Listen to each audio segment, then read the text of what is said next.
Machine Bhagiratha అనే programme ఏదో ఆషామాషిగా పెట్టిన ప్రోగ్రాం కాదు, ఎవరికో ఒకరికి పదవి ఇచ్చినందుకు పెట్టిన ప్రోగ్రాం కాదు. సాధించుకున్న తెలంగాణలో మనం ఇంటింటికి సాగునీటి గోస లేకుండా, తాగునీటి గోస లేకుండా చేయాలనే ఉద్దేశంతో ఇంటింటికి నల్లా పెట్టి, మా ఆడబిడ్డలు ఎవరు మళ్ళీ బిందెలు పట్టుకొని కొండలు పట్టుకొని రోడ్ల మీదకి వచ్చే పరిస్థితి ఉండొద్దు.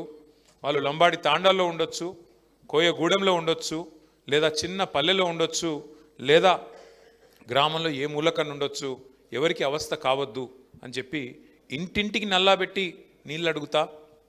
నేను నీళ్ళు ఇవ్వకపోతే, ఆ పథకం పూర్తి చేయకపోతే నాకు ఓటు వేయకండి, ఓటు కూడా అడగనని చెప్పే దమ్మున నాయకుడు భారతదేశంలో ఒక కేసీఆర్ తప్ప ఎవరైనా ఉన్నారా?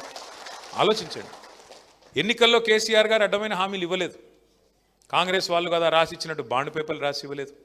420 హామీలు ఇవ్వలేదు. ఒక్కొక్క వర్గాన్ని మోసం చేయడానికి డిక్లరేషన్ల పేరిట డ్రామా చేయలేదు. ఏం చేసినాడు? రైతు బంధు చెప్పిండా కేసీఆర్ మేనిఫెస్టోలో? చెప్పలేదు.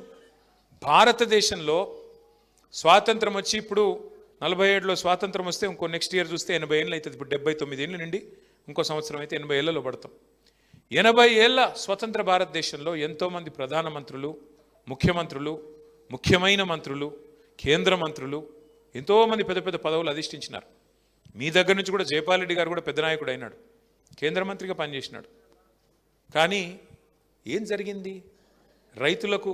రైతుల గురించి స్పీచ్లు, రైతుల గురించి డైలాగులు, నోట్లోంచి ప్రేమలు కారిపోయినాయి తప్ప ఎన్నడన్నా కేసీఆర్ గారు చేసినట్టు నీకు ఎన్ని ఎకరాలు ఉన్నాయన్న దాంతో నిమిత్తం లేకుండా, నీకు 2 ఎకరాలు ఉంటే 2టికి, 10 ఎకరాలు ఉంటే 10టికి, ఎంత ఉంటే గంతకు రైతు బంధు అనే ప్రోగ్రాం పెట్టి 70 లక్షల మంది రైతుల ఖాతాల్లో 11 విడతలుగా 73,000 కోట్లు వేసిన నాయకుడు ఒక్కడన్నా ఉన్నాడా భారతదేశంలో?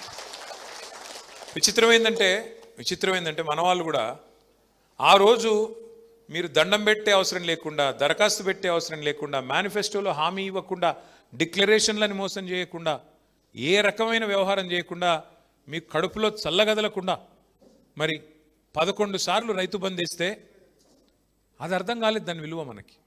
ఎందుకంటే అందుకే పెద్దలు చెప్తారు, అడగందే అమ్మాయినా పెట్టదు అని. కేసీఆర్ గారు అడగకుండానే పెట్టిండు.